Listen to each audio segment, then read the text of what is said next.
ಗಂ ಗಣಪತಾಯೇ ನಮಃ. ಶ್ರೀ ಗುರುದೇವ ರುದ್ರಾಯ ನಮಃ. ಎಲ್ರಿಗೂ ನಮಸ್ಕಾರ ಸ್ನೇಹಿತರೆ.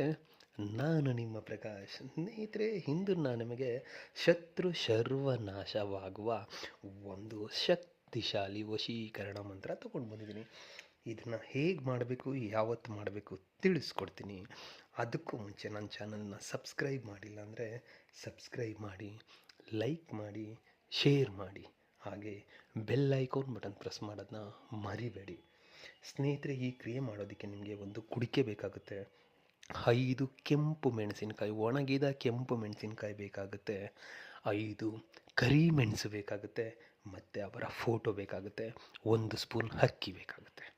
ಇಷ್ಟನ್ನು ತೆಗೆದುಕೊಂಡು ನೀವು ಶನಿವಾರದ ದಿನ ದಕ್ಷಿಣ ದಿಕ್ಕಿಗೆ ಮುಖ ಮಾಡಿ ಕುಳಿತುಕೊಂಡು ಒಂದು ಹೇಳ್ತೀನಿ ಸ್ನೇಹಿತರೆ, ಈ ಕ್ರಿಯೆ ಮಾಡುವಾಗ ಯಾರಿಗೂ ಹೇಳಕ್ಕೆ ಹೋಗಬಾರ್ದು ಮತ್ತು ಯಾರೂ ನೋಡಬಾರ್ದು. ಮೊದಲಿಗೆ ಕುಳ್ಳೆ ಅಂದರೆ ಆ ಕುಡಿಕೆ ಏನಿದೆಯೋ ಕುಡಿಕೆ ನಿಮ್ಮ ಮುಂದೆ ಇಟ್ಕೊಂಡು ಅವರ ಫೋಟೋವನ್ನು ಅದರಲ್ಲಿ ಇಡಿ.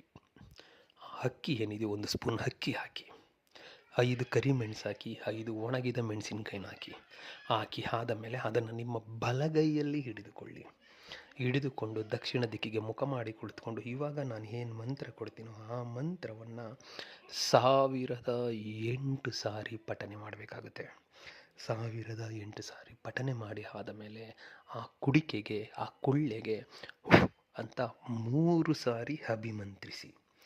3 ಸಾರಿ ಅಭಿಮಂತ್ರಿಸಿ ಆದ ಮೇಲೆ ಆ ಕುಳ್ಳೆನ ಒಂದು ಯಾವುದಾದ್ರೂ ಕೆಂಪು ಬಟ್ಟೆಯಿಂದ ಕಟ್ಟಿಬಿಡಿ. ಕಟ್ಟಿ ಆದ ಮೇಲೆ ಅದನ್ನು ತೆಗೆದುಕೊಂಡು ಹೋಗಿ ಯಾವುದಾದ್ರೂ ಒಂದು ನಿರ್ಜನ ಪ್ರದೇಶದಲ್ಲಿ ಮಣ್ಣನ್ನು ಹೂಳಿ ಅದರಲ್ಲಿ ಹೂತಾಕ್ಬಿಡಿ, ಇಲ್ಲವ ಸ್ಮಶಾನದಲ್ಲಿ ಹೋಗಿ ಹೂತಾಕ್ ಬನ್ನಿ. ಇಷ್ಟು ಮಾಡಿದರೆ ಸಾಕು. ನಿಮ್ಮ ವೈರಿ, ನಿಮ್ಮ ಶತ್ರು ಎಂತಹ ಬಲಶಾಲಿಯಾಗಿದ್ದರೂ ಸರಿ, ಈ ಕ್ರಿಯೆಯಿಂದ ಸರ್ವನಾಶ, ಸರ್ವ ಪತನ ಆಗೋದರಲ್ಲಿ ಯಾವುದೇ ರೀತಿಯ ಸಂಶಯ ಇಲ್ಲ. ಅದಕ್ಕೆ ಮಂತ್ರ ಹೀಗಿದೆ: ಓಂ ಕಾಳೇಶ್ವರ ಮಹಾಕಾಳೇಶ್ವರ ಅಮ್ಮುಖಿ ಸರ್ವನಾಶನಂ ಕುರು ಕುರು ಸ್ವಾಹ. ಮಂತ್ರ ಇನ್ನೊಮ್ಮೆ ಹೇಳ್ತೀನಿ ನೋಡಿ ಸ್ನೇಹಿತರೆ. ಓಂ ಕಾಳೇಶ್ವರ ಮಹಾಕಾಳೇಶ್ವರ ಅಮ್ಮುಖಿ ಸರ್ವನಾಶನಂ ಕುರು ಕುರು ಸ್ವಾಹ. ಅಮ್ಮುಖಿ ಅನ್ನೋ ಜಾಗದಲ್ಲಿ ನಿಮ್ಮ ಶತ್ರು ಯಾರಿದ್ದಾರೋ ಅವರ ಹೆಸರನ್ನು ಸೇರಿಸಿಕೊಳ್ತಾ ಈ ಪಠನೆ ಮಾಡಿದ್ದೇ ಆದಲ್ಲಿ ಸಂಪೂರ್ಣವಾಗಿ ಸರ್ವನಾಶ ಆಗ್ತಾರೆ ನಿಮ್ಮ ಶತ್ರು.